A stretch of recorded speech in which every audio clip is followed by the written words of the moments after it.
In these next slides, I, Britt Davis, will reflect on the lessons learned in PRT 430, Tourism, Poverty, and Health. Our first engaged assignment was to write a controversial letter concerning local tourism.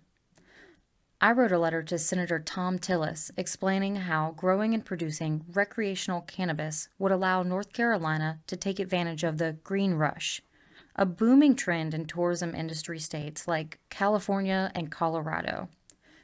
North Carolina's strong agricultural background and natural resources will attract visitors to our state.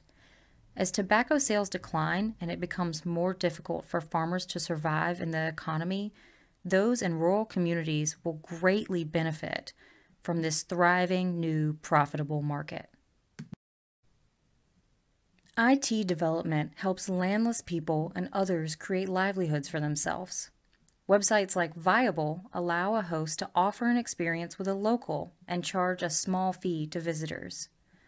Other websites like Kiva and Grameen Bank provide opportunities to low-income individuals to learn about finance and acquire loans they otherwise could not get. Finally, crowdsourcing helps level the playing field and diminish the power of rich elites. Conducting interviews with communities and people is an important part of understanding their uniqueness. It builds trust so the two may eventually consult on potential tourism opportunities. My interview with Tom Hensley allowed me to get an in-depth view of his triumphs and struggles as a holistic cattle farmer in Asheboro, North Carolina. In the books Half the Sky and Cochia Chronicles, they shine a light on those with vulnerable livelihoods, like women in countries with a large gender gap and people in rural areas, and how they can greatly benefit from IT and entrepreneurial training, followed by microloans.